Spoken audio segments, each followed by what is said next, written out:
ताओ ते चिंग के 11वें सूत्र पर आज हम बात करते हैं। पहले सूत्र सुने, फिर उसका ट्रांसलेशन करेंगे आपके लिए और फिर उस पर बात करते हैं। लाओ त्से लिखते हैं, 30 spokes converge upon a single hub.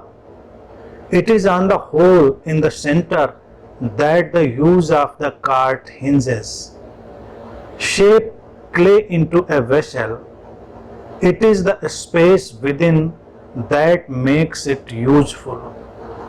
Carve fine doors and windows, but the room is useful in its emptiness. The usefulness of what is depends on what is not. लाओ त्से कहते हैं 30 तीलियां एक पहिए की धुरी में जाकर जुड़ती हैं उसके केंद्र में।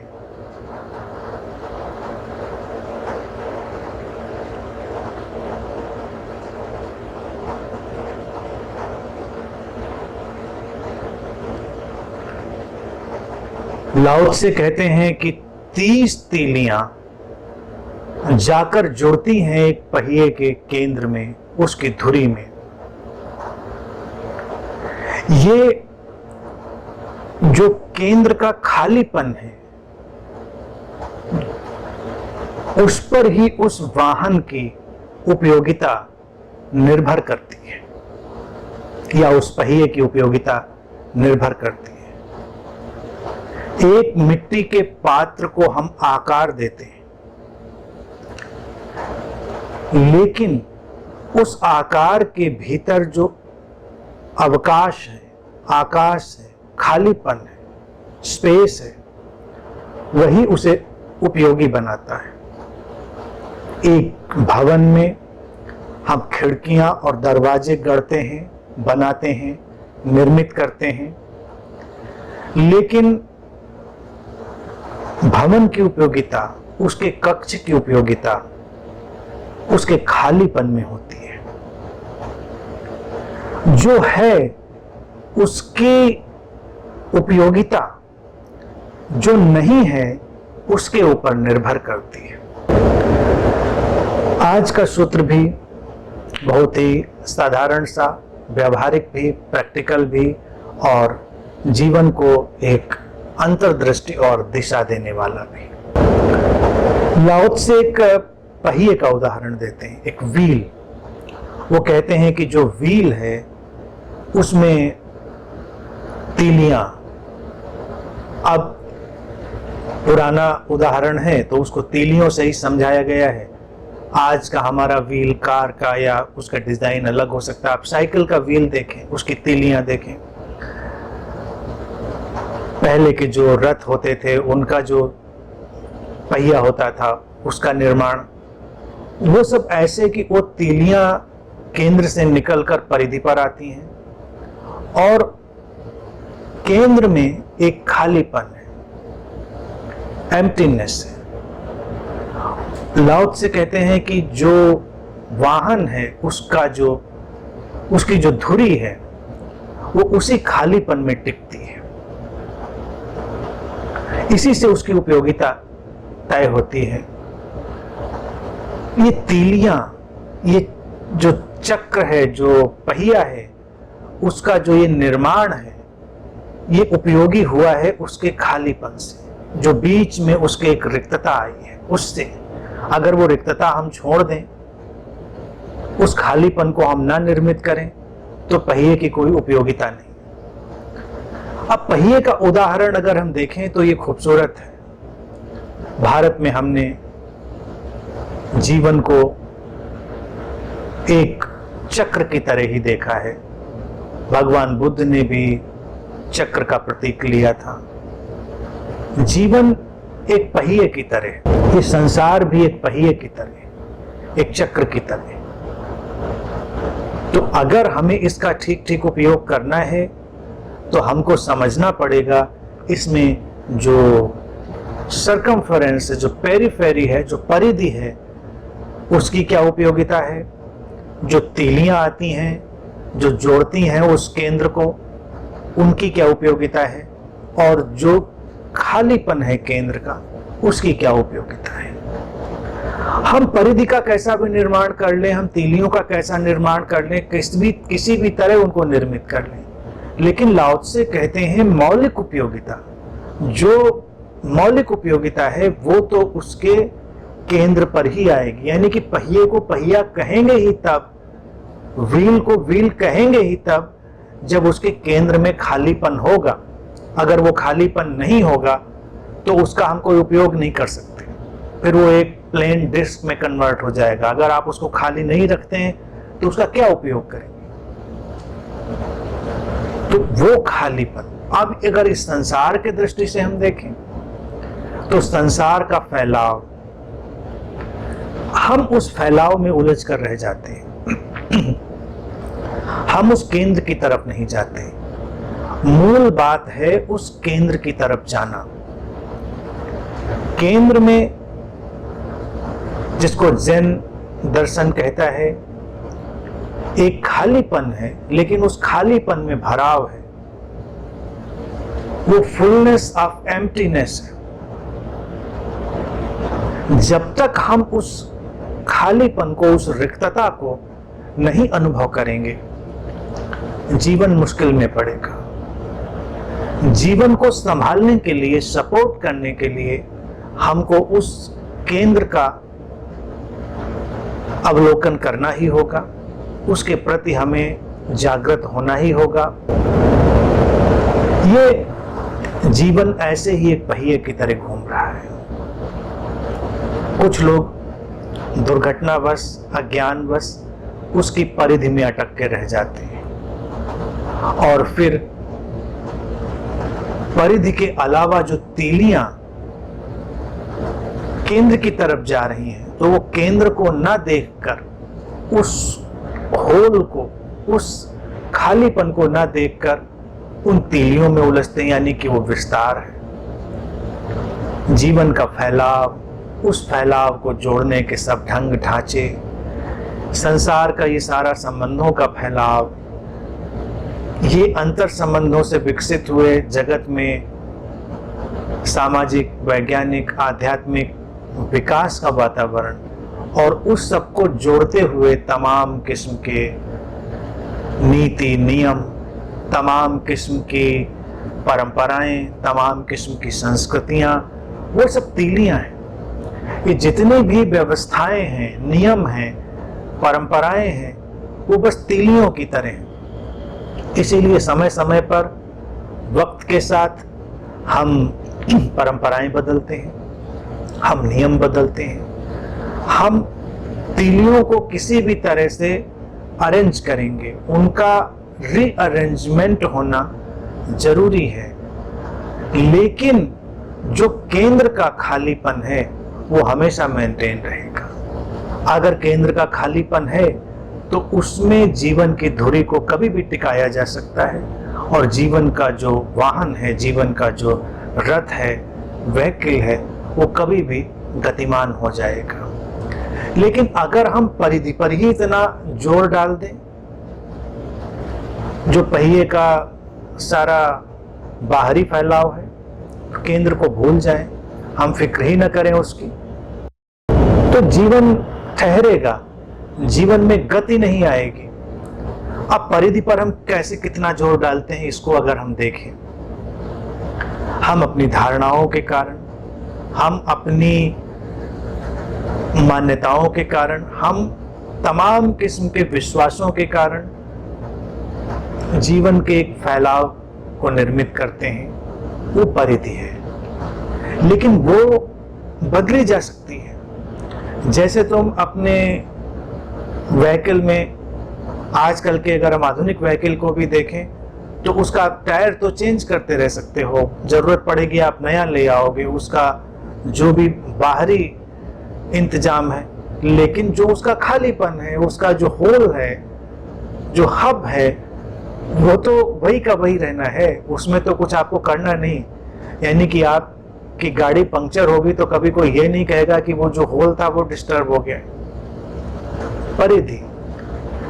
अब अगर हम पहिए की तरह ही देखें तो ये भी बात तय है कि अगर परिधि का भी रख रखाव ठीक से ना हो तो भी पहिया नहीं घूमेगा, तब भी अटक जाएगा। धुरी तो टिकी है, टायर पंक्चर हो गया, गाड़ी खड़ी हो गई। लेकिन पहिया ठीक ठाक हो भी और वो जो सेंटर है वो जाम हो तो अब तो वो घूमेगा ही नहीं, फिर तो कोई सवाल ही नहीं उठता, फिर तो वो स्टक हो गया। जीवन में भी हमको केंद्रीय मूल्यों की तरफ आना होता है। बाकी जितने भी मूल्य हैं वो सब समय समय पर बदले जाएंगे, केंद्रीय मूल्य अनिवार्य है। और कभी कभी ऐसा भी होगा कि जो बाहरी मूल्य हैं एक समय तक उनकी बड़ी उपयोगिता रही है, लेकिन वो फिर एक टायर की तरह खराब होंगे, घिसेंगे और उनको तुम्हें हटाना पड़ेगा, उनको तुम्हें चेंज करना पड़ेगा। मनुष्य की मुश्किल क्या रही है इस समाज में कि वो अपने जीवन के व्हील का टायर कभी बदलना ही नहीं चाहता। वो कहेगा 5000 साल पहले, 10,000 साल पहले, 2600 साल पहले, 1400 साल पहले जो हुआ, जो किसी ने जाना, कहा, लिखा, बताया, हम उसी के अनुसार चलेंगे। वो है उस पहिए का बाहरी व्यवस्थागत ढांचा। जब भी किसी ने कोई बात कही, रखी, तो वो उस समय और स्थान के अनुकूल होती है, उस समय के, उस जीवन के चक्र को गतिमान करने के लिए होती है। फिर उसकी उपयोगिता जब पूरी होती है तो नए मूल्य आएंगे, नई व्यवस्थाएं आएंगी, नए टायर आएंगे, लेकिन वो जो व्हील है उसका सेंटर वही रहेगा। सेंटर क्या है? वही तुम्हारी चेतना, तुम्हारे वही आत्मिक गुण, प्रेम के, शांति के, प्रसन्नता के, समश्वरता के, मैत्री के, करुणा के, वो जो भी मौलिक गुण हैं जो तुम्हारे चेतना से उपजते हैं वो वही के वही रहेंगे। इसीलिए इनको मौलिक और आत्मिक गुण कहते हैं। आत्मिक गुण इसलिए कहते हैं क्योंकि वो तुम्हारे भीतर के उस केंद्र से उपजते हैं, उनका बाहरी परिवेश से उतना रिश्ता नहीं है, क्योंकि वो पाए जाएंगे हमेशा। और जब भी किसी के भीतर वो मौलिक आत्मिक गुण होंगे, यानी कि वो केंद्रीय गुण होंगे, वो जो सेंट्रल वर्च्यूज हैं वो होंगी, तो फिर से नए मूल्य गढ़ लिए जाएंगे, नए नियम गढ़ लिए जाएंगे, नई नीतियां गढ़ ली जाएंगी, नई व्यवस्थाएं गढ़ ली जाएंगी, और ये व्हील घूमता चला जाएगा, ये चक्र घूमता चला जाएगा। उसकी उपयोगिता है जिसको लाओ त्से कहते हैं, वो उसके धुरी पर निर्भर करती है, जो वो खालीपन में धुरी टिकी है उस पर निर्भर करती है। तो ये 30 तिलियां, 30 तो एक उदाहरण है, सिंबॉलिक। कहने का तात्पर्य है कि जितने भी फैलाव हैं उन फैलावों की निर्भरता और उनकी मूल्यवत्ता, उनकी यूटिलिटी, वो उस केंद्र पर निर्भर है। ये शरीर उपयोगी है। अगर इस शरीर को हम एक टायर की तरह, एक परिधि की तरह देखें तो इस शरीर के भीतर भी एक खालीपन है, वो है हमारी चेतना का केंद्र।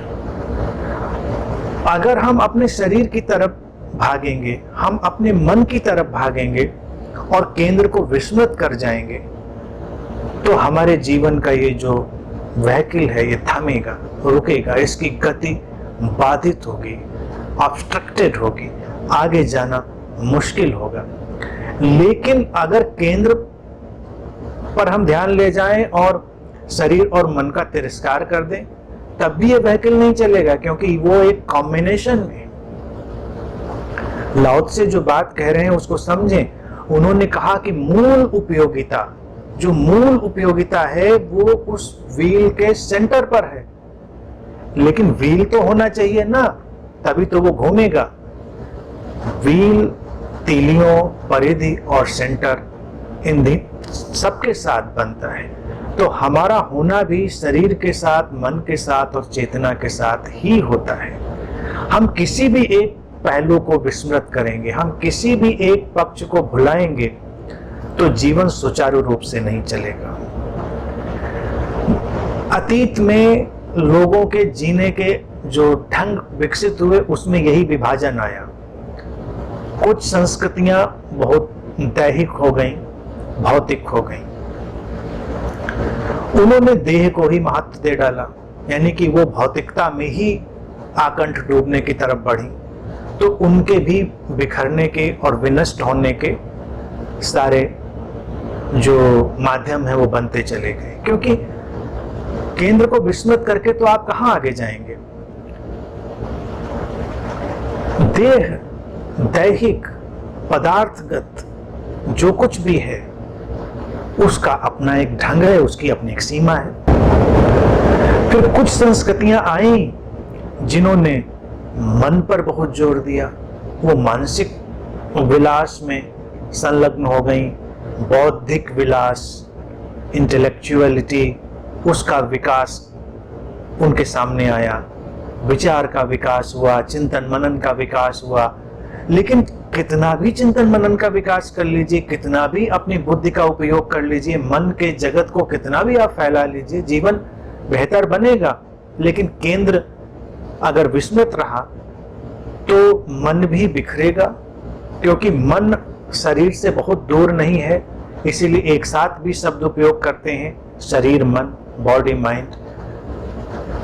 मन बनता है और बिखरता है, इसीलिए मन भी स्वस्थ होता है और अस्वस्थ होता है, शरीर भी स्वस्थ होता है और अस्वस्थ होता है, शरीर भी विकसित होता है और विनष्ट होता है, मन भी विकसित होता है और विनष्ट होता है।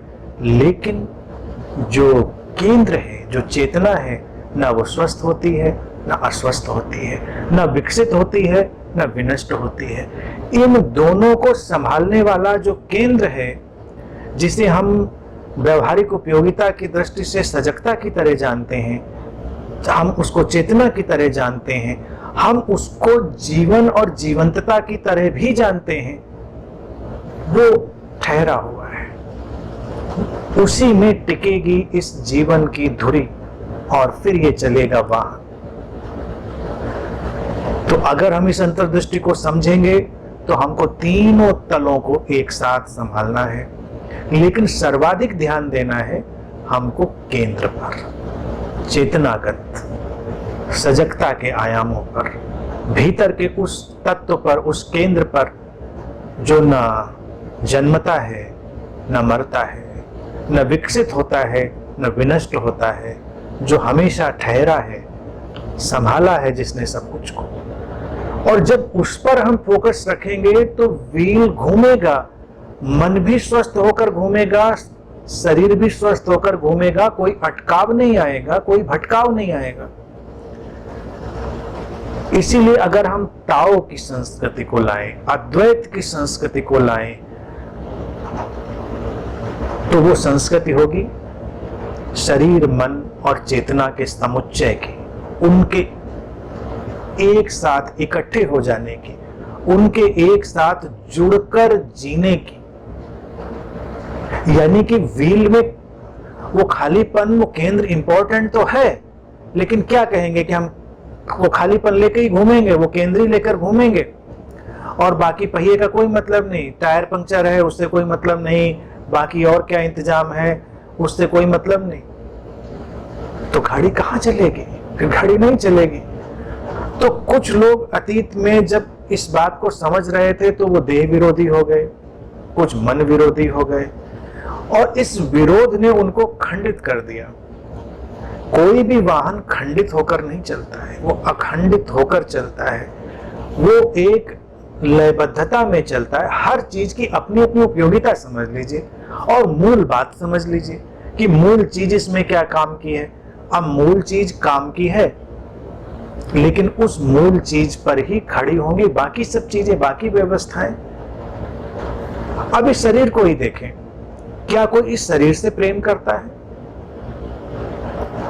आप इस देह को देखते हैं तो क्या किसी की देह से आप प्रेम करते हैं? कभी नहीं।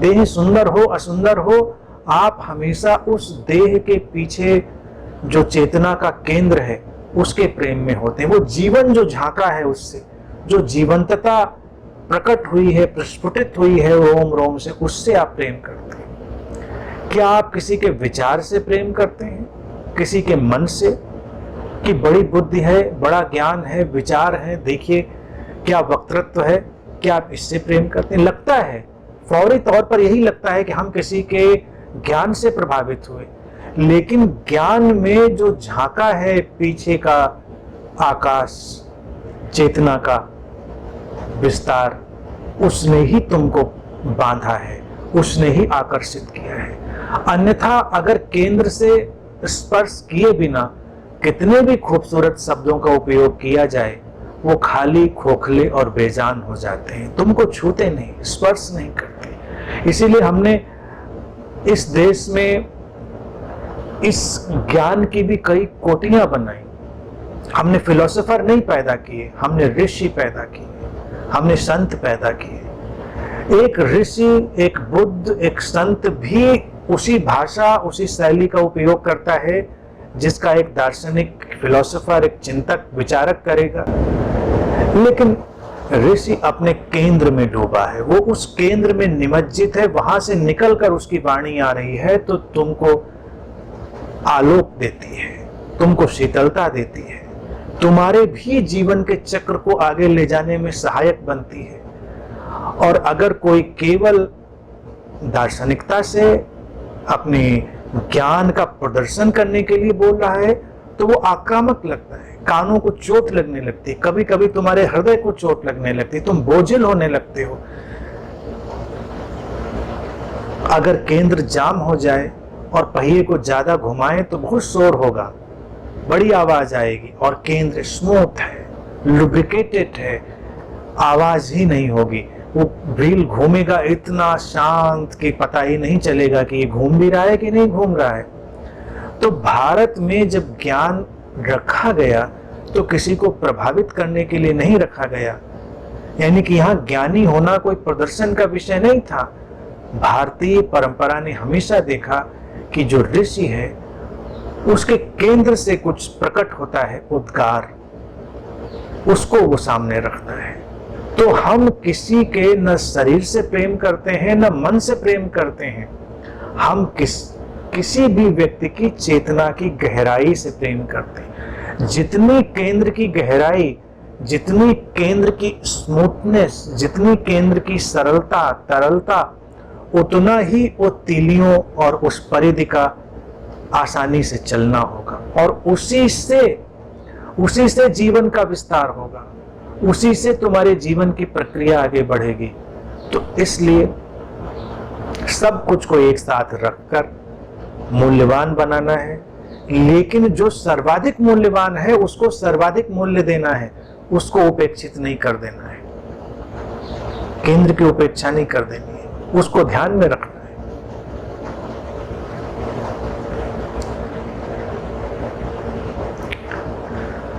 आगे लिखते हैं लाओ त्से, shape clay into a vessel, it is the space within that makes it useful. मिट्टी को लीजिए, उसको चाक पर चढ़ाइए, उसको एक आकार दीजिए, एक बर्तन बनाइए। बर्तन की उपयोगिता है क्योंकि बर्तन बनाना पड़ता है, लेकिन लाओ त्से कहते हैं कि उसकी उपयोगिता तो उसके भीतर के स्पेस से है, जो बर्तन में खालीपन है। यानी कि मिट्टी को आकार तो हम ऐसे भी दे सकते हैं कि भीतर सब भरा हुआ है और एक हमने मटका बना दिया, तो मटका किसी काम का नहीं, आप उस मटके को लाएंगे भी नहीं।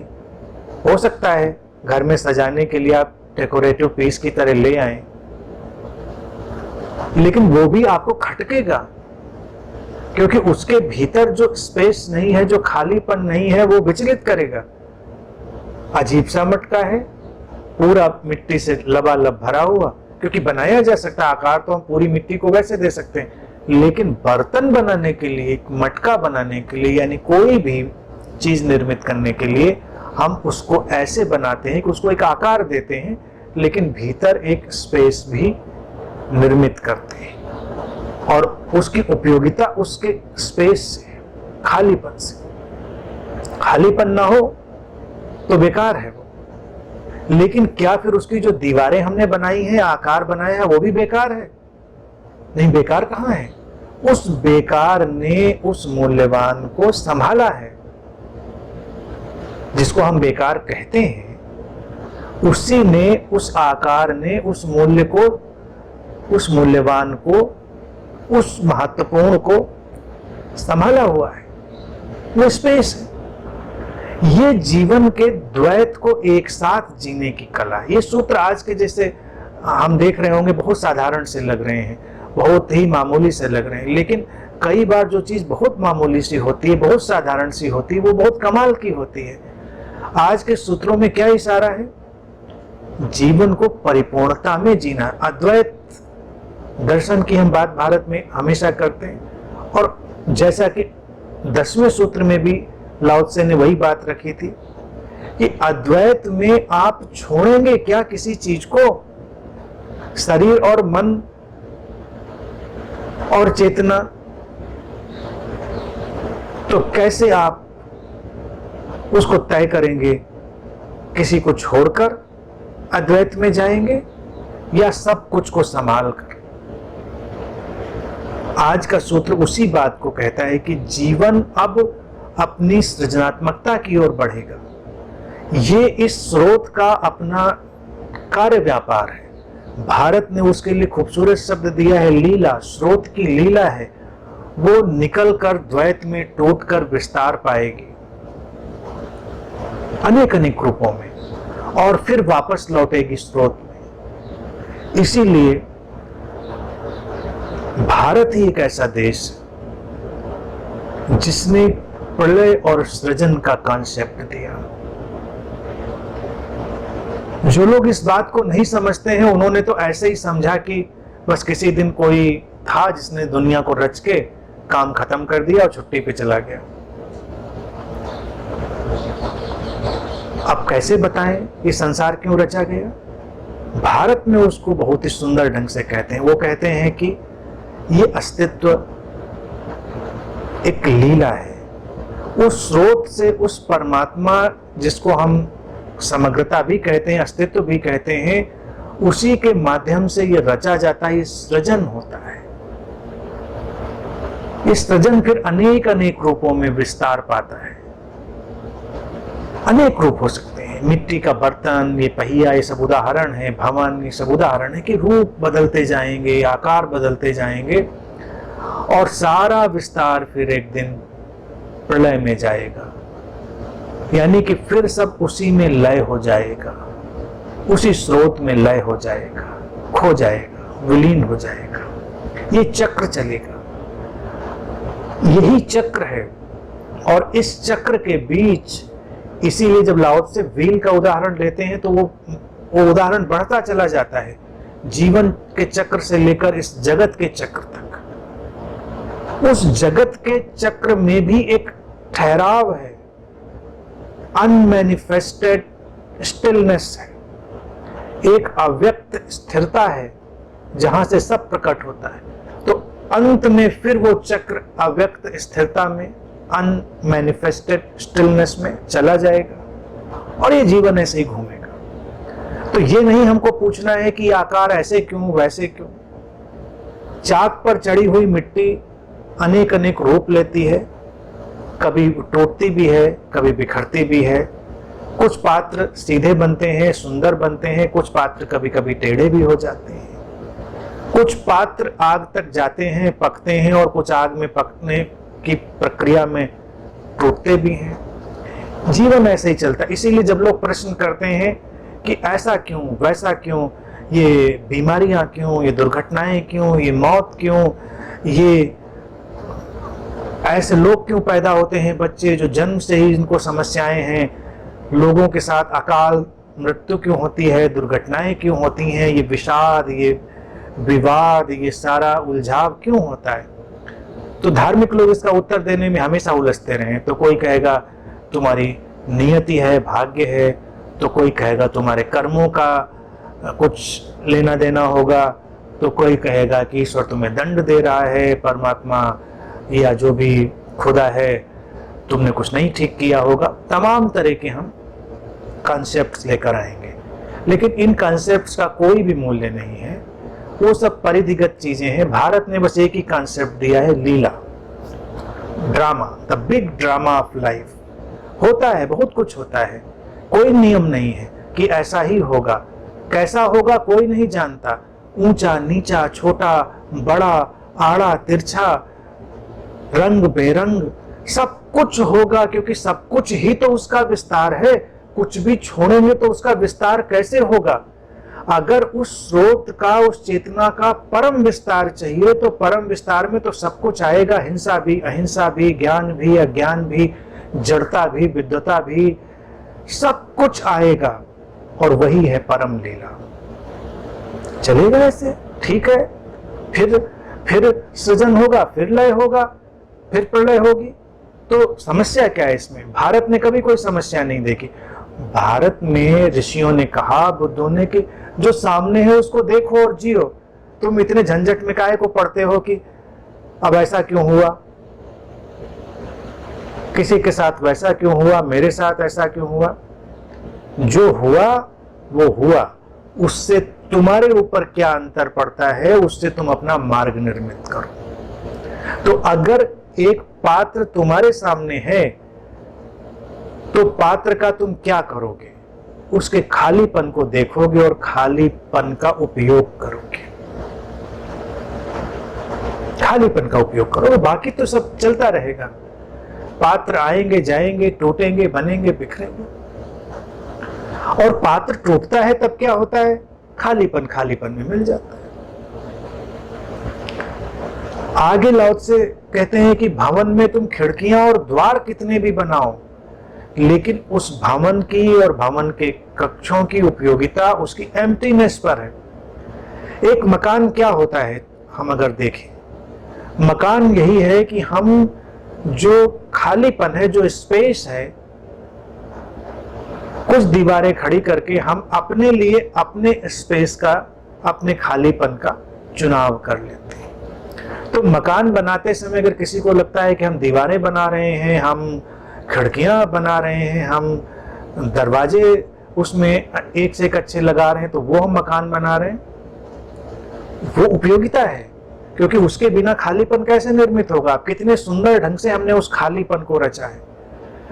तो मकान के लिए हम उपयोग करेंगे तो बात लंबी हो जाएगी, लेकिन अंदर अगर हम जाने तो हम ये भी जान सकते हैं उस विराट खालीपन से, जो किसी का नहीं है, जो सबका है, उस विराट स्पेस से, रिक्तता से हमने अपने लिए अपनी रिक्तता, अपना खालीपन चुना है। दीवारों ने बस सपोर्ट किया है, उसको केवल सहयोग दिया है। आप रहेंगे उसी स्पेस में, और स्पेस तो किसी से नहीं जुड़ा नहीं है, स्पेस पर तो किसी की मालकियत नहीं है, किसी की पॉजिटिवनेस स्पेस पर तो हो नहीं सकती कि ये स्पेस मेरा है। हाँ, अभी तुम्हें लगता है कि ये स्पेस तुम्हारा है क्योंकि उन दीवारों से तुमने उसको सपोर्ट किया है, उसको केवल सहारा दिया है। और फिर खिड़कियों और दरवाजों की बात भी लाओ त्से ने इसमें रखी है। इसीलिए जब हम घर बनाते हैं तो वो कितना हवादार है, कितना एरी है, कितना प्रकाश उसमें आता है, इस सबका भी ध्यान रखते हैं। यानी कि वो जो स्पेस है उसको हम वैसा ही बना के रखते हैं जैसा प्राकृतिक हो सकता है, नेचुरल। यानी कि एक घर सबसे खूबसूरत तभी होता है जब वो निसर्ग के जैसा हो, यानी प्रकृति में जैसा स्पेस है, जैसा खालीपन है, वैसा ही खालीपन हमारे घर में हो। स्मूथ हवाएं आए जाएं, रोशनी आए और जाए, कोई रोक टोक ना हो, हवाओं के आने जाने में रोक टोक ना हो, रोशनी के आने जाने में रोक टोक ना हो, तो वो घर सबसे अधिक लयबद्धता में होगा, निसर्ग की लयबद्धता में और हमारे जीवन की लयबद्धता में।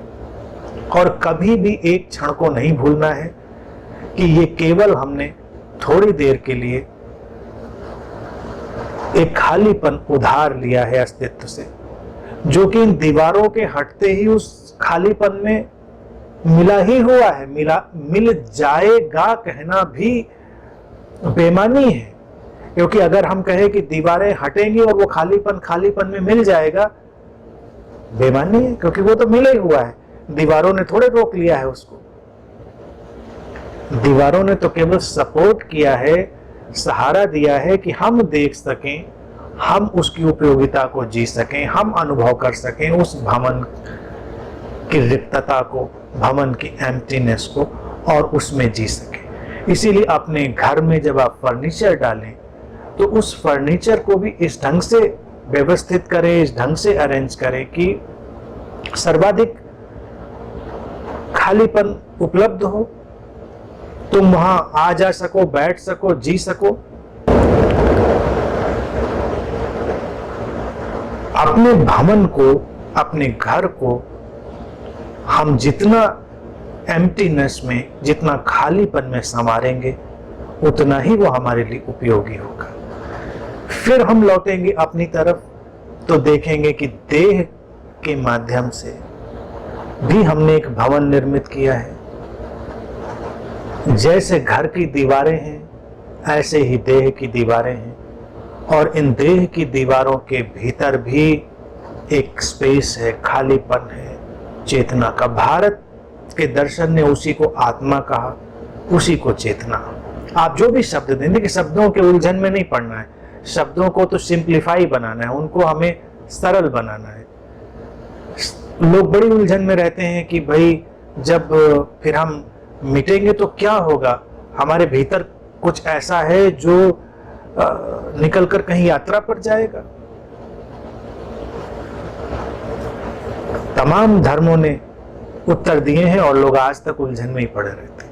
लेकिन क्या इतनी साधारण सी बात समझ में नहीं आ सकती कि जैसे एक भवन है वैसे ही एक भवन है, देह हटती है, वो जो भीतर का स्पेस है वो इस बाहर के स्पेस से हमेशा मिला हुआ था। तो जाकर मिल जाता है कहना भी उचित नहीं होगा, वो बस मिला हुआ है, देह हटी, स्पेस अपनी जगह पर है, ना कुछ आया ना कुछ गया। इसीलिए जब हम कह देते हैं कि न जन्मा न मरा, न आया न गया, तो उसका अर्थ इतना ही है कि कहां जाएगा और कहां आएगा, वो बस वही था। देह में बंधकर हमने बस उसको विस्मृत किया था। घर में जब दीवारें बांधते हैं हम और खिड़कियां लगाते हैं, दरवाजे लगाते हैं, फिर रोशनी करते हैं, तो घर भी जीवंत हो उठता है ना। जैसे तुम कहीं एक मैदान में जाओ, उस मैदान में एक स्पेस है, सन्नाटा है, शून्यता है, वहां एक अलग किस्म की शांति और जीवंतता तुमको महसूस होगी। लेकिन उसके लिए भी तुमको अतिशय संवेदनशील होना पड़ेगा। लेकिन तुम कल्पना करो, एक बहुत बड़ा मैदान है, तुम्हें दूर दूर तक कुछ नहीं दिखाई देता, और बीच में तुम अपनी एक छोटी सी कुटिया निर्मित करते हो, उसमें एक दिया जलाते हो, तुम उसमें प्रवेश, अचानक वो स्पेस तुम्हारे लिए जीवंत हो उठता है। बाहर का स्पेस अभी तुमको पकड़ में नहीं आ रहा था, तुम्हें अनुभव में नहीं आ रहा था, लेकिन जैसे ही तुमने उस स्पेस में एक दीवार, एक कुटिया, एक परिधि बनाई, तुम्हारे लिए वो जीवंत हो उठा, उपयोगी हो उठा। क्योंकि मैदान में तुम लेटने को तो लेट जाते, लेकिन कहाँ सुरक्षा मिलती, कहाँ सुविधा मिलती। घरों में तो यही सुविधा सुरक्षा है, नहीं तो हर कोई मैदानों में ना लेट जाता। आंधी है, बारिश है, धूप है, तमाम चीजें हैं, तुम्हें उससे सुरक्षा मिलती है। सब जीवन का क्रम चल रहा है। तो जैसे तुम्हारी कुटिया जीवंत हो उठती है और उसके टूटने पर वो जीवंतता कहां जाती है, वो स्पेस, वो खालीपन जीवंत हुआ था, और वही दीवारों के हट जाने से अपने मूल रूप में मिल गया। मिल गया कहना शाब्दिक सीमा है, क्योंकि वो मिला हुआ ही है। यही हमारे शरीर और मन के साथ है।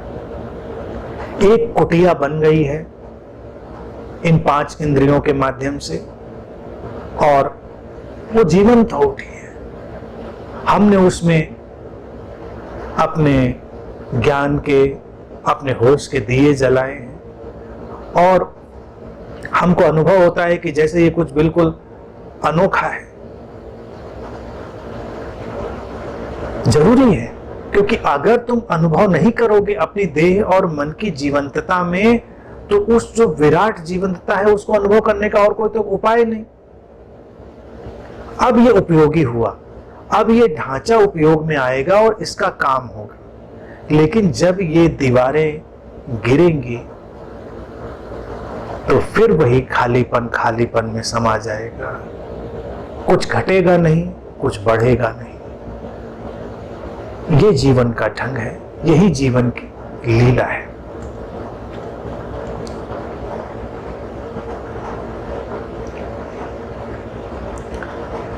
आगे लिखते हैं लाओ त्से, the usefulness of what is depends on what is not. जो है उसकी उपयोगिता निर्भर करती है उस पर जो नहीं है। ये अंतिम बात इस सूत्र की बेहद खूबसूरत। श्री कृष्णमूर्ति हमेशा एक बात कहते थे अपने श्रोताओं से कि try to know that which is. लेकिन वो बात आधी थी।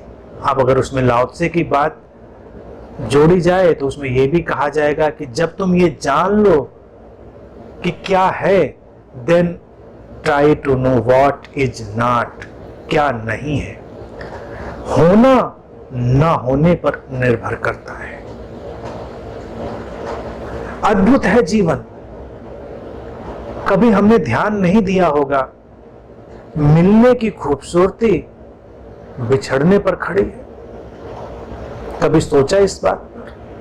अगर बिछड़ने की पीड़ा ना हो किसी के पास, तो मिलने की जो खूबसूरती है वो पता ही नहीं चलेगी, कभी नहीं पता चलेगी। तुमको लगेगा ही नहीं कि अच्छा ये मिलने का कोई मूल्य भी है। जब तुमको ये याद होता है कि ये जो मिलना है ये एक दिन खोएगा, ये ना होने में जाएगा, तो जो होना सामने है, जो मिलना है, वो अचानक बहुत खूबसूरत हो उठता है। वाणी की सुंदरता, उसकी उपयोगिता, उपादेयता, उसका मूल्य मौन में है। वाणी उभरेगी मौन से। अगर मौन नहीं है पृष्ठभूमि में तो वाणी नहीं टिकेगी। इसीलिए अगर तुम ध्यान दो कि जिन लोगों के भीतर मौन ने डेरा डाला, जिन्होंने उस मौन के आकाश को स्पर्श किया, उन्होंने ही सबसे ज्यादा शब्दों का उपयोग किया, उन्होंने ही सबसे ज्यादा वाणी का उपयोग किया। हम बुद्धों को, ऋषियों को, संतों को उसी तरह से देखते रहे, अंतहीन सिलसिला उनकी वाणी का, क्योंकि पीछे ठहरा है मौन।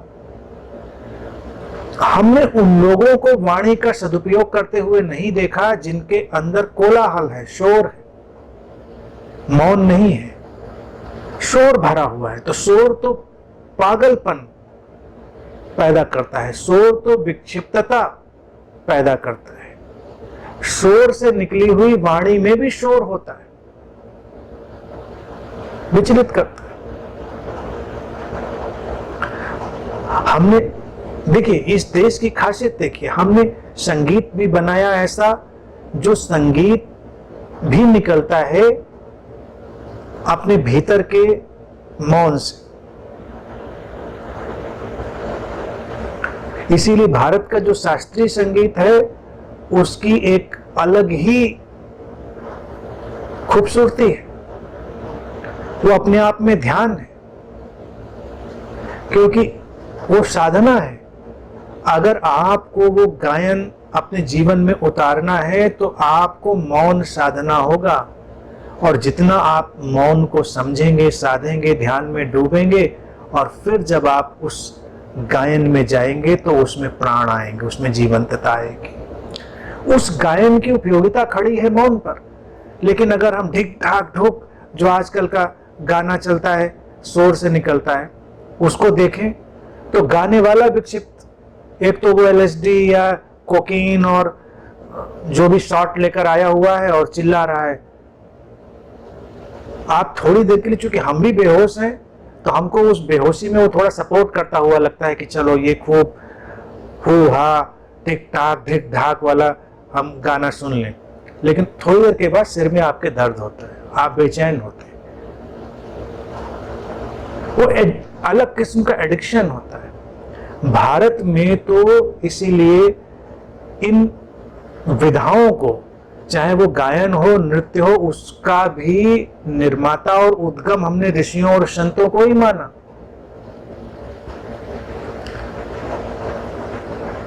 नृत्य हो, गायन हो, वादन हो, नाट्य की चीजें हो, भारत में हमने उनको भी शिव से जोड़ा। ऐसा नहीं कि वो शिव एक्सक्लूसिव वाले ब्रांडेड शिव जो कहीं बैठे हुए उन्होंने बनाया।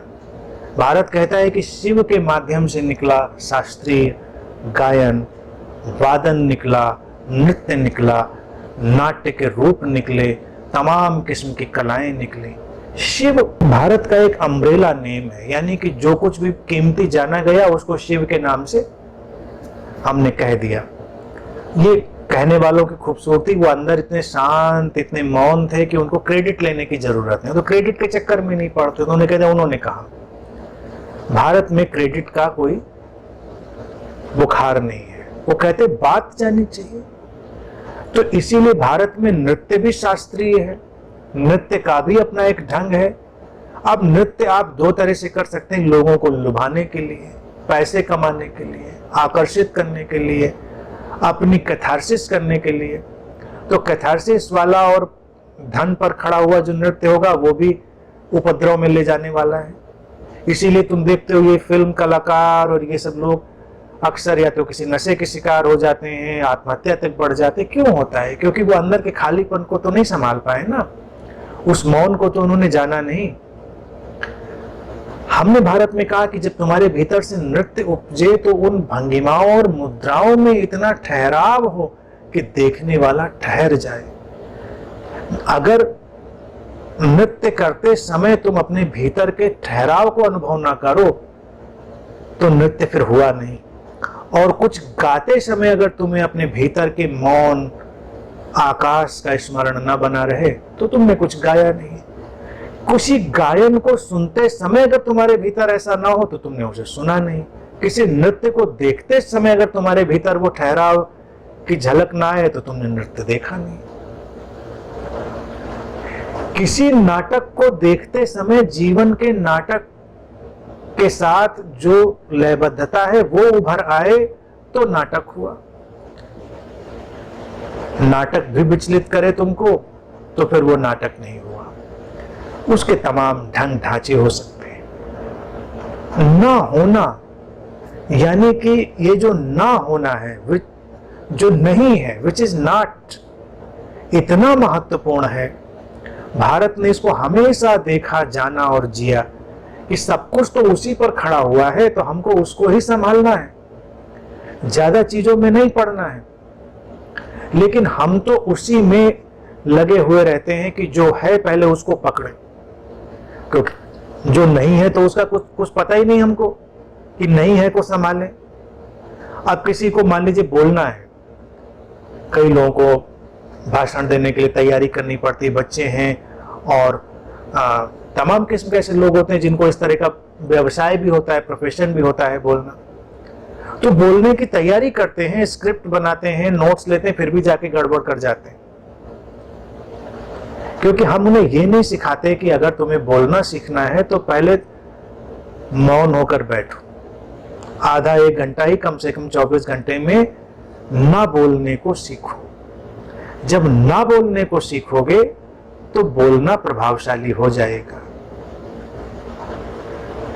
ये ना होना जो है ये हमें हमारे केंद्र में उतरने का एक आयोजन है। विश्राम उसी का एक हिस्सा है। हमारी सक्रियता निर्भर करती है हमारे विश्राम पर। हर 2 घंटे जागने के पीछे आज हम जानते हैं, चिकित्सा और विज्ञान कहता है कि 1 घंटा सोने का होना चाहिए, तो वो 2 घंटे जागने के बड़े ही जीवंत और स्फूर्ति से भरे हुए होते हैं, बहुत ही सृजनात्मक होते हैं।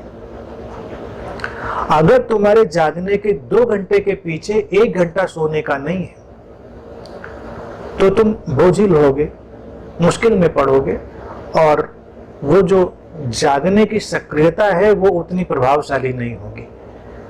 विश्राम में जो ना होना था वो तुम्हारे होने में प्रकट होगा। होने का कौशल अगर सीखना है तो ना होने का कौशल भी सीखना पड़ेगा। दुर्घटना हमारे समाज में यह है कि हम ना होने का कौशल सिखाते ही नहीं। हमारे जीवन में देखिए 3 तल जैसे हमारे शरीर, मन और चेतना के हैं, वैसे ही 3 तल हमारे जीवन के व्यवहारिक विस्तार के भी हैं। सबसे प्रारंभिक तल है होने का, द प्लेन ऑफ बीइंग, और फिर दूसरा तल आएगा डूइंग का, प्लेन ऑफ डूइंग, करने का, और फिर तीसरा तल आएगा कुछ पाने का, इकट्ठा करने का, द प्लेन ऑफ हैविंग। लेकिन मौलिक है होने का तल, बीइंग का। अगर बीइंग बाधित है, ऑब्स्क्योर्ड है, तुम्हें दिखाई नहीं देती, अनुभव में नहीं आती, तो तुम्हारी जो क्रियाएं हैं, जो डूइंग है, वो कभी भी बहुत क्षमतावान और प्रतिभा से भरी हुई नहीं हो सकती। फिर क्रियाएं बिखरी हुई होंगी और तुम सोचोगे कैसे करें, क्या करें, कैसे ठीक करें, क्योंकि आम व्यक्ति देखिए इसी में लगा रहता है, कैसे हमसे गलत ना हो, कैसे हम ठीक करें, कैसे हम कुशलता से कुछ करें। और हजारों मार्गदर्शक हैं ये बताने वाले कि कैसे अच्छा करो, कैसे अच्छा करो सिखाने वाली हजारों किताबें। लेकिन जब तक वो अपना वो तल नहीं तलाशेंगे जो होने का है, जो बीइंग का तल है, क्रियाएं नहीं आएंगी। और जब तुम बीइंग में, होने के तल में, और वो होना ना होने जैसा है, यानी कि क्रियाएं तो हमको होने जैसी भासती हैं, बीइंग का ट्रांसलेशन हम होना कर रहे हैं, लेकिन लाओ त्से की परिभाषा में आप समझे तो ना होने का ही था, लेकिन तुमको पता ही नहीं चलता। तुमको पता ही वो सारी चीजें चलती हैं जो करने में आती हैं। करने से तो पता चलता है कि अच्छा अब कुछ हुआ। तुम्हारा नाम हो, तुम्हारे पास धन हो, तुम्हारे पास ज्ञान हो, तुम्हारे पास प्रतिष्ठा हो, कुछ भी हो, तो तुमको लगता है मैं कुछ हूं, तुमको लगा होने का तल।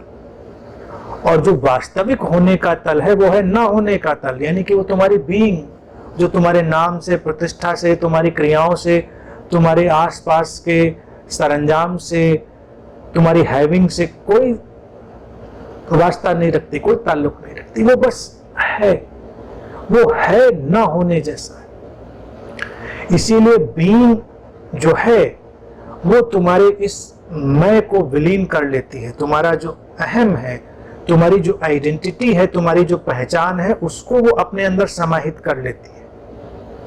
तो जिसको हम होने का तल कहते हैं, वस्तुतः वो ना होने का ही तल है। जब तुम कुछ भी नहीं हो, जब कोई कुछ भी नहीं होता है, तभी वो सचमुच में कुछ होता है। नहीं तो उसका कुछ होना बड़ा सुपरफिशियल होता है, बड़ा ही सतही होता है, क्योंकि तुम कुछ होने के इतने गुमान में हो और वो बस पानी के बुलबुले जैसा है। जिसको तुम तुम्हारा होना समझते हो, कुछ होना, वो बस एक पानी का बुलबुला जैसा है। बनता है पानी पर, फूट जाता है, पता ही नहीं चलता कब आया और कब गया।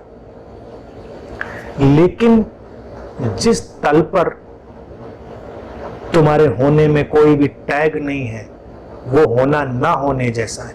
फिर वहां से जब तुम्हारे होने का तल निकलेगा, जिसको हम डूइंग का तल करें, यानी कि बीइंग को अगर हम सही सही अर्थों में ट्रांसलेट करें, तो उसको लाओ त्से की शब्दावली में अगर देखें तो दैट विच इज नॉट, और डूइंग को अगर हम करें तो दैट विच इज, जो है, क्रियाएं हमारी हैं, हमारा मैनिफेस्टेशन है, ये सारा शरीर मन का ढांचा, उसकी अभिव्यक्तियां, उसके परम्यूटेशन कॉम्बिनेशन, उसके सारे संयोग, उसके सारे जो तत्व हैं वो हमारे सामने प्रकट हुए, वो डूइंग। आप यकीन मानिए कि जब कोई अपने उस ना होने के तल में जुड़ जाता है तो उसकी क्रियाएं इतनी कुशल हो जाती हैं कि सोचना ही नहीं पड़ता, मैनेज ही नहीं करना पड़ता, वो जो करता है कुशल ही करता है। फिर रहा सवाल हैविंग का, उसके पास वही सब कुछ आता है जो आवश्यक होता है, जो जरूरी होता है। प्रकृति को देखें, प्रकृति में सब कुछ वही मिला हुआ है जो होना चाहिए। पानी बरसता है, बूंदें गिरती हैं, ठीक अपनी जगह पर पहुंच जाती है। जहां बर्फ गिरती है, जिन मुल्कों में कभी बर्फ का गिरना देखें, कभी पानी का बरसना देखें, हर आइस फ्लेक, हर बर्फ का जो एक गिरता हुआ तिनका है, वो ऐसे गिरता है जैसे ठीक अपनी जगह बना रहा है, कोई अव्यवस्था नहीं, न होने से आया है। हम सोचकर हैरान हो सकते हैं, कहां जाएगा, कहां टिकेगा, कैसे अपनी जगह बनाएगा, और हम बाहर निकल के देखते हैं सब अपनी जगह बन गई है, पेड़ों, पत्तियों पर, पत्थरों पर, जमीन पर, जो जहां मिला है वहां पर वो बर्फ का तिनका, वो आइस फ्लेक, उसने अपनी जगह बना ली है, और ऐसे विराजमान है जैसे कोई सम्राट विराजता है। एक बूंद को गिरते हुए देखें, कितने गरिमा से गिरती है और अपनी जगह बना लेती है, सोचती भी नहीं कि जाएंगे तो जमीन मिलेगी हमको कि नहीं मिलेगी, पता नहीं, निकल तो पड़े बादल से, और कहीं जमीन न मिली, टप से जाके गिरे तो क्या होगा, तो कुछ इंतजाम करके चलें, कुछ नक्शा लेके चलें, कुछ गूगल मैप खोल लें, लेकिन बूंद आती है ठीक अपनी जगह पर और ठीक अपनी जगह बना लेती है। तो जब तुम अपने ना होने के तल से जीते हो तो तुम्हारे जीवन में ऐसे ही सब घटता है, ठीक अपनी जगह पर, ठीक कुशलता, कुछ भी ऐसा नहीं होता जो नहीं होना चाहिए। तुमको कभी पछताना नहीं पड़ता, तुमको कभी रिपेंट नहीं करना पड़ता है कि मैंने ऐसा न किया होता तो, क्योंकि सवाल ही नहीं, हमने वही किया जो हो सकता था। कभी तुम पछताते नहीं कि मेरे पास वो नहीं है, क्योंकि तुम्हारे पास वही है जो होना चाहिए था। अपने बीइंग से, अपने ना होने से दूर होकर जब लोग आजकल शॉपिंग करने निकलते हैं तो देखिए कैसी कंपल्सिव शॉपिंग करते हैं, बड़ी एबनॉर्मल शॉपिंग, सब कुछ उठा लाते हैं घर में, फिर 15-20 दिन, महीने, 2 महीने पड़ा रहता है, किसी किसी के यहाँ 6 महीने, साल भर पड़ा रहता है सामान, पता ही नहीं चलता उनको इसका करना क्या था। जब वहां गए थे मॉल में तो लग रहा था कि अच्छा ये भी ले लें, ये भी ले लें, घर लाने के बाद पता चलता है इसका करें क्या, क्योंकि दूसरे ले रहे थे तो हमको भी लेना था।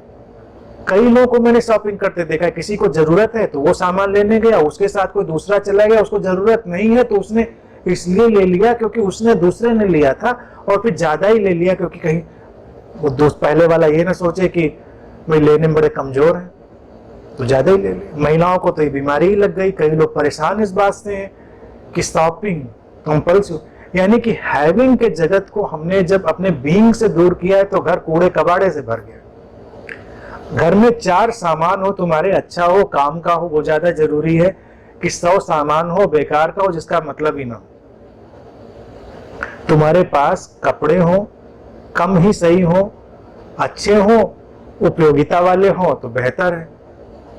कई लोगों के वार्डरोब में जाइए, कपड़े ही कपड़े भरे हो, कहीं जाने के लिए उनसे कह दो कपड़े पहन लो तो सब निकाल के फैला के बैठ जाएंगे। हमें महिलाओं के लिए नहीं कह रहा हूं, ये ना समझें कि ये सारा महिलाओं की तरफ है, आजकल पुरुष भी कम नहीं है, सब निकाल के बैठे और रो रहे हैं कि पहने क्या, कुछ है ही नहीं पहनने के लिए, हमारे पास कुछ है ही नहीं पहनने के लिए, क्या पहने। ये कंपल्सिव बिहेवियर हो गया है क्योंकि हम अपने ना होने के तल से, अपने बीइंग से दूर चले गए, और जब हम अपने बीइंग में होते हैं तो हमको पता होता है ये चाहिए। आप उसका दुष्परिणाम देखो क्या हुआ, हमारे भोजन तक में आ गया। भोजन में हम वो नहीं खाते जो हमारे शरीर को चाहिए, हम वो खाते हैं जो दूसरे खाते हैं, जो टीवी दिखाता है, जो मीडिया दिखाता है, जो विज्ञापन दिखाता है, हम वो खाते हैं। हमको पता ही नहीं हमको क्या खाना चाहिए। फिर मन पर आए तो मन का भी वही हाल है कि हमको पता ही नहीं हमारे लिए क्या विचार उपयोगी है। हमारे जीवन को कौन सा विचार एक अलग गरिमा देगा, हमको पता ही नहीं। हम तो विचार भी खा रहे हैं जो खिलाया जा रहा है, क्योंकि दूसरे उस धारा में जा रहे थे तो हम भी उधर चले गए। जा रहे थे दूसरे मस्जिद जा रहे थे हम भी चले गए, वो मंदिर जा रहे थे हम भी चले गए, वो गिरजा जा रहे थे हम भी चले गए। तो ये ईर बीर फत्ते वाला हाल बना लिया है लोगों ने। ईर बीर फत्ते की एक बहुत अच्छी कविता है, बड़ा गीत है, हरिवंश राय बच्चन ने लिखा था, अमिताभ बच्चन ने गाया है, कभी उसको सुनाएंगे। ईर बीर फत्ते कि ईर गए ईर रा, अभी सैंपल बता रहे हैं, किसी दिन पूरा सुनाएंगे आपको। ईर गए ईर रा, बीर गए बीर रा, वो फत्ते गए 3 रा, और हम भी पकड़ ली एक छोटी सी पगडंडिया। यानी कहने का मतलब यह है कि कोई मतलब नहीं है, सब एक दूसरे को देख के लगे हैं। तो शरीर हो, मन हो, सामान हो, जब हम जाएंगे अपने बीइंग के तल पर, दैट विच इज नॉट, जो ना होना है, उस केंद्र से, तो हम वही अपने जीवन में कर पाएंगे, हमसे वही होगा जो जरूरी है, और हम उसी को अपने जीवन में जगह देंगे जो जरूरी है। आजकल देखिए कॉन्सेप्ट चला है, नया कॉन्सेप्ट है डिक्लटरिंग का कॉन्सेप्ट। क्योंकि हमने इतना क्लटर कर लिया है घरों में, सामान। तो शुरू तो खैर बाहर के मुल्कों से हुआ कि वो कहते हैं डिक्लटरिंग करनी है, कि एक दिन बैठना है, घर में सब ऑब्जर्व करना है, क्या गैर जरूरी सामान है उसको हटाना है, डिक्लटर करना है, कम से कम सामान में रहना है। क्योंकि लोगों को धीरे धीरे एहसास होने लगा कि इस सामान ने उनको सफोकेट कर दिया है, उनका दम घोंट दिया है,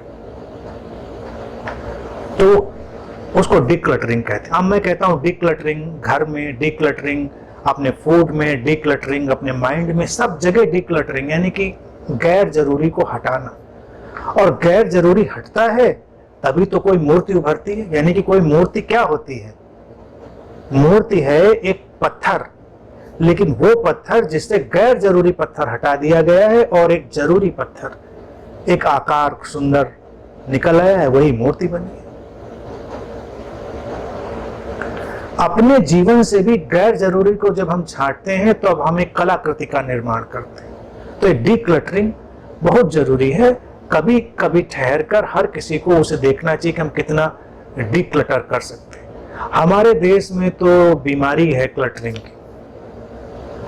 हम सामान लाते हैं तो पहले ही हम डिब्बा ला के देखते हैं कि इसको क्या उपयोग कर सकते हैं। शीशियां तो रख लेंगे, रैपर तक रख लेते हैं लोग। कुछ लोग, बच्चों को भी आदत पकड़ जाती है कि घर को देखते होंगे, टॉफी खाई तो टॉफी का रैपर रख लेना है। क्या करेंगे रैपर का पता नहीं। कुछ दिनों में घरों में देखें डिब्बे, शीशियां और पता नहीं क्या क्या चीजें इकट्ठी हो जाती हैं। मोबाइल तो उनके पास 5 खराब मोबाइल होंगे। अगर तुम सर्च करने अपने घर में भी निकलोगे तुम पाओ कितना गैर जरूरी हमने सब सामान इकट्ठा कर रखा है। तो भारत में तो हम लोग डिक्लटरिंग वगैरह तो हमेशा से जानते रहे और जानते रहे कि लोग तो बड़े जिद्दी हैं, वो मानेंगे नहीं। तो इसीलिए हम दिवाली का आयोजन करते रहे और दिवाली में एक सब जनता को एक मैसेज दिया कि भाई दिवाली के दिन तो घर की कम से कम सफाई करनी है। और दिवाली पर आप ध्यान दें कितना बेकार का सामान लोग फेंकते हैं, पता ही नहीं चलता उनको। साल भर इकट्ठा किया और दिवाली के दिन निकाल के उसको कूड़े में डाला, क्योंकि उनको पता ही नहीं था इसका करना क्या है। जब आप अपने इस ना होने को जानेंगे तो इस संबंधों में भी आएगा, ये हर तरफ आएगा और हमारे होने को एक चमक देगा, एक गरिमा देगा। समझ रहे? लाओ त्से पर आज के लिए इतनी ही बात। और आज का सूत्र ऐसा था तो मैंने कृष्णा जी की कविता भी ढूंढी जो इस सूत्र की ही अनुगूंज है। आप उसको सुने और कई बार सुनते हुए ये लगेगा लाओ त्से से ज्यादा अच्छे शब्दों में इसको कहा गया है। जो लाओ त्से नहीं कह पाए उसको भी यहां पर कहा गया है, सुने उसको।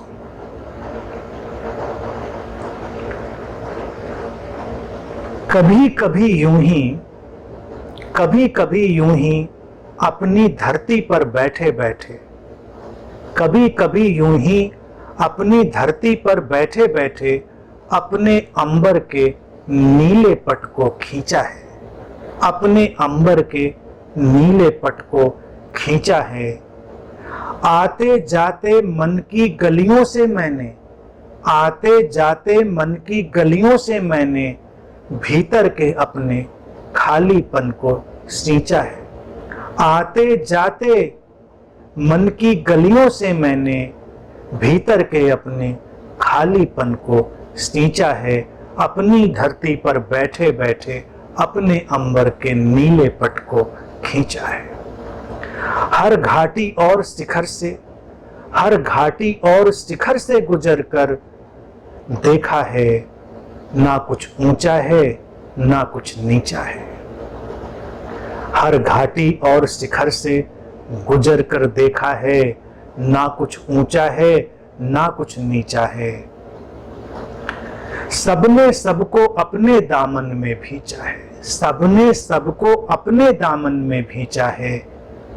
यूं तो जीवन में दीवारें ही दीवारें हैं, यूं तो जीवन में दीवारें ही दीवारें हैं, लेकिन गौर से देखो तो हर दीवार यहां एक दरीचा है। यूं तो जीवन में दीवारें ही दीवारें हैं, लेकिन गौर से देखो तो हर दीवार यहां एक दरीचा है। सबके अपने अपने रेगिस्तानों में अपना, सबके अपने अपने रेगिस्तानों में अपना अपना एक बगीचा है। इस सब को वो ही देख सका है, इस सब को वो ही देख सका है, इस सब को वो ही जिसने अपने खालीपन को सींचा है। अपनी धरती पर बैठे बैठे अपने अंबर के नीले पट को खींचा है। ना कुछ ऊंचा है ना कुछ नीचा है, सबने सबको अपने दामन में भींचा है। अब ये कविता जब मैंने आज चुनी तो मैं आपको ईमानदारी से बताऊं, मुझे लगा कि मैं इसी पर क्यों ना बोल दूं, क्योंकि लाओ त्से के सूत्र से कुछ बातें इसमें ज्यादा गहरी और प्रीतिकर हो गई। लाओ त्से के सूत्र में भी जो बातें नहीं आ पाई वो इस कविता में थी। ये इतना गहरी बात अपने में समेटे हुए कविता थी। तो पहले ये मेरे अंदर विचार है, मैंने कहा फिर लाओ त्से को बुरा लगेगा, उनको लगेगा कि लो ताओ ते चिंग पे बोल रहे थे और बोल दिया इस पे। लेकिन आप देखें, लाओ त्से की अपनी अभिव्यक्ति है और ये एक अभिव्यक्ति है।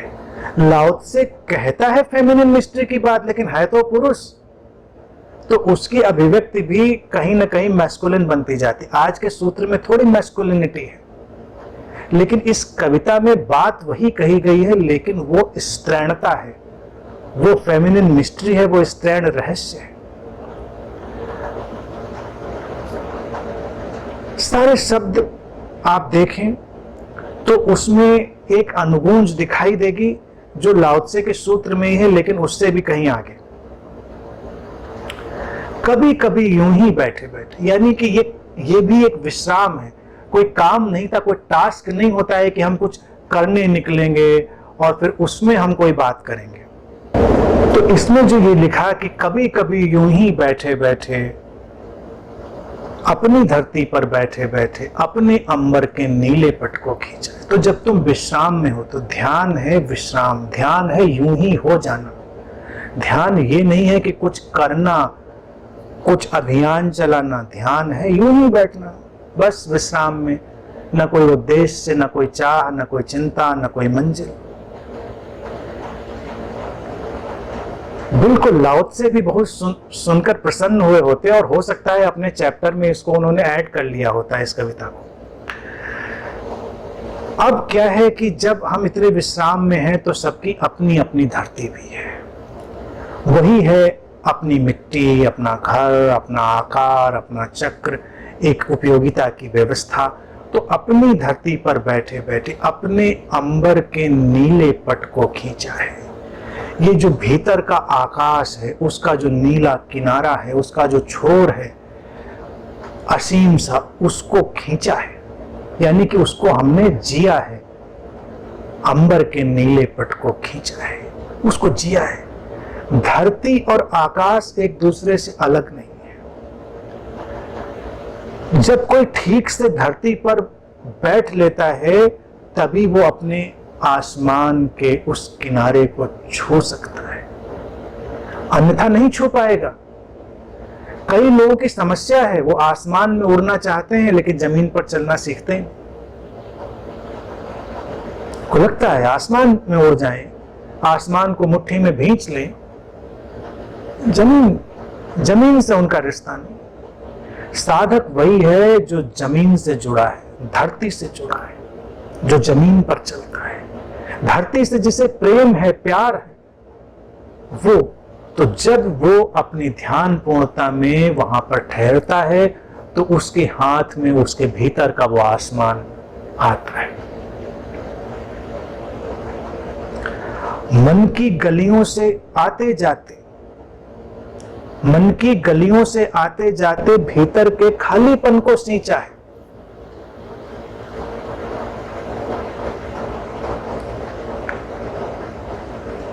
मन एक सुंदर व्यवस्था है, यंत्र है, लेकिन बहुत ही उलझाव से भरा हुआ। जाने कितने लोग मन की गलियों में खो जाते हैं।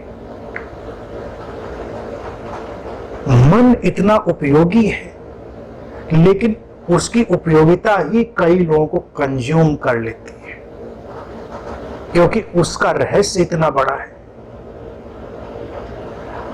क्योंकि मन तुमको सपने देता है, कल्पनाएं देता है, इल्यूजन्स देता है, भराव देता है, बहुत कुछ देता है। मन ज्ञान देता है, अज्ञान से पार जाने के सहारे देता है। तो लोगों को प्रलोभन पकड़ता है कि इस मन को पकड़ लें। तो अक्सर ये होता है कि खालीपन की बातें, अमन की बातें भी मन की ही बातें हो जाती हैं। और इसमें जो बहुत ही कोमल भावना है कि मन की गलियों से आते, छोड़ा नहीं है मन को। कई लोग सोचते हैं मन के पार जाएंगे तो अमन में जाएंगे, तो कुछ लोग मन को मिटाने में लगे हैं, कुछ मन से लड़ाई लड़ रहे हैं। और यहाँ शब्द है कि हम जा रहे हैं बस ऐसे ही, जैसे हम विचरण करते हैं प्रेम पूर्वक, और आते जाते काम क्या किया है, गलियों में नहीं उलझे हैं, गलियों का केवल उपयोग किया है। जैसे लाओ त्से ने कहा उपयोगिता, आज उसके शब्दों को याद रखें, हर बात उसने उपयोगिता की करी है। तो मन की गलियों का उपयोग है कहीं से कहीं जाने में, और ध्यान रखा है अपने भीतर के खालीपन का, अपनी चेतना का, शून्य का, अपने भीतर के आकाश को, उसको विस्मृत नहीं किया है, मन का उपयोग किया है। गलियों से आए हैं, गए हैं, कहा है, सुना है, अभिव्यक्त किया है, जिया है, जाना है, लेकिन कभी भी विस्मृत नहीं किया है भीतर के उस खालीपन को। वही है उसको सींचना। ये जीवन शैली ही ताओ की जीवन शैली है। हर घाटी और शिखर से गुजरकर देखा है, ना कुछ ऊंचा है ना कुछ नीचा है, सबने सबको अपने दामन में भींचा है। लोग तो द्वंद्व में लगे हैं, जो घाटी में है उनको शिखर पे जाना है, हर व्यक्ति को यहाँ एवरेस्ट पे झंडा गाड़ना है। जो अभी ध्यान अभी करना शुरू किए हैं उनको बुद्ध होना है, इनलाइटेंड होना है। जिन्होंने अभी अभी अपने शरीर और मन पे ध्यान दिया था उनको कुंडलनी जगानी है, मूलाधार से सहस्रार तक पहुंचना है, सहस्रार पर कमल खिलाना है, एवरेस्ट पे झंडा गाड़ना है, शिखर पे जाना है सबको, उससे कम पे समझौता नहीं है। और शब्द कहते हैं हर घाटी और शिखर से गुजर कर देखा है। गुजरना पड़ता है होश से।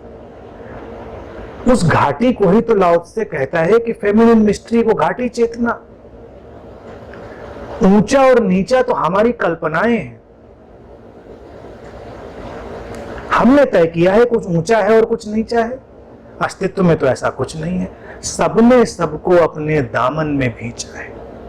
गौर से देखेंगे तो ऐसा लगेगा कि जैसे घाटी ने शिखर को अपने दामन में ले लिया है। शिखर पे खड़े होकर देखेंगे तो लगेगा शिखर ने घाटी को अपने दामन में ले लिया। अंधेरे ने उजाले को, उजाले ने अंधेरे को, सब ने सबको अपने दामन में भींचा है। सब अंतर संबंधित हैं, अंतर गुम्फित हैं, इंटरकनेक्टेड हैं।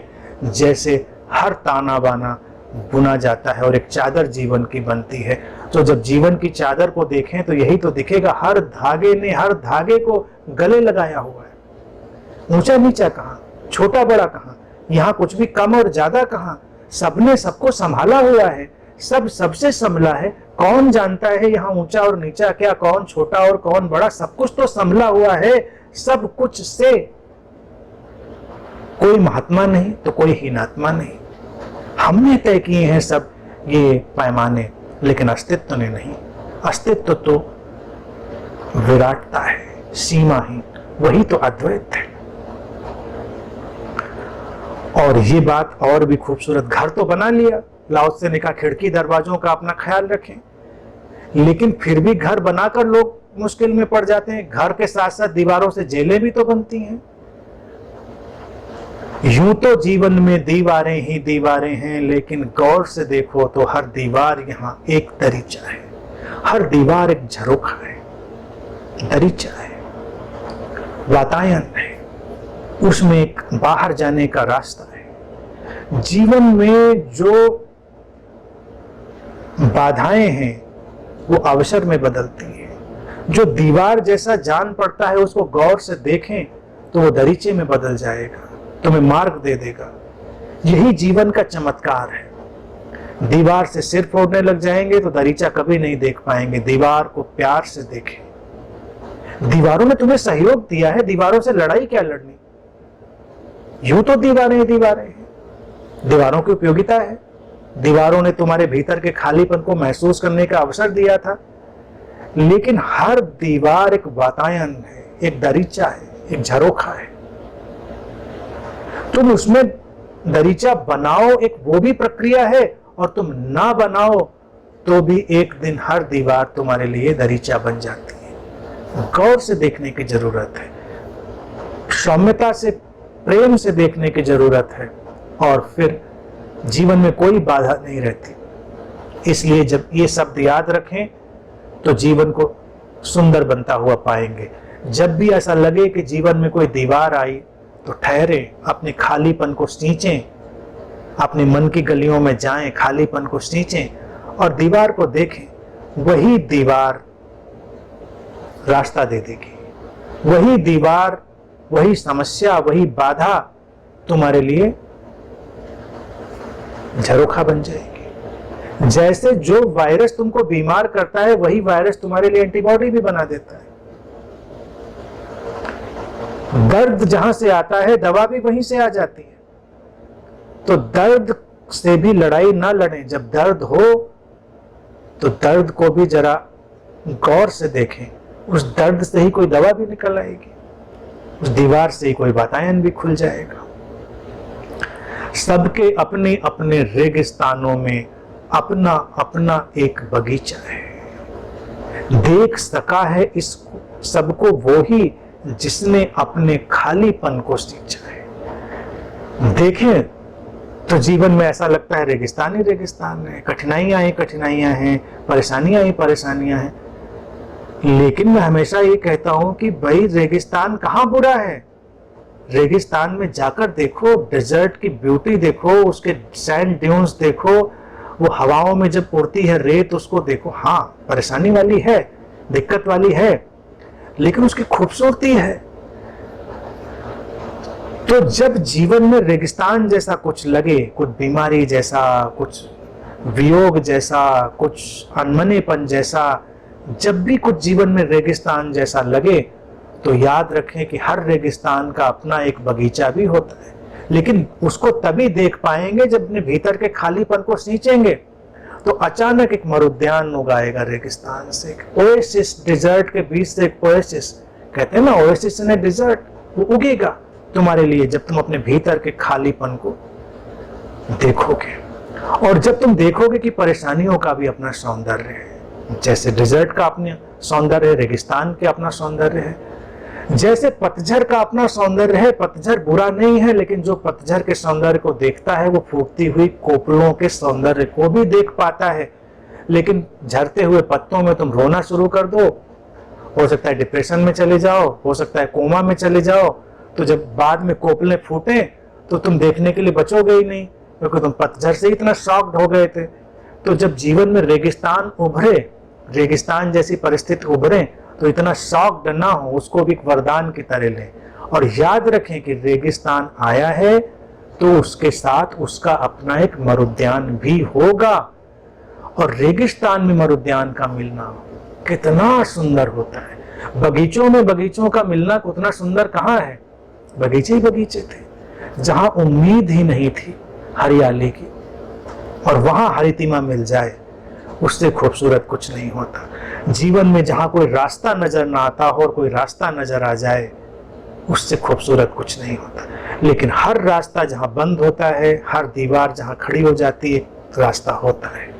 हर रेगिस्तान में एक बगीचा होता है, हर दीवार में एक दरीचा होता है। गौर से देखें, और देखने का एक ही फार्मूला है, एक ही सूत्र है, अपने भीतर के खालीपन को सींचें।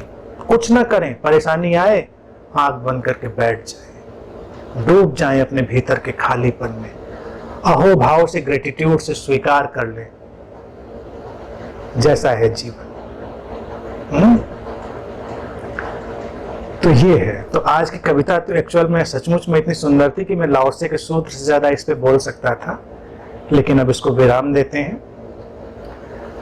आज के लिए इतनी ही बात। आप लोग प्रसन्न रहें और अपने भीतर के खालीपन को सींचते रहें। कभी भी किसी भी दीवार, रेगिस्तान से घबराएं नहीं। हमेशा ध्यान रखें, मिलेगा कोई दरीचा, मिलेगा कोई बगीचा, मिलेगी कोई राह। इसी तरह चलते रहें। ठीक है।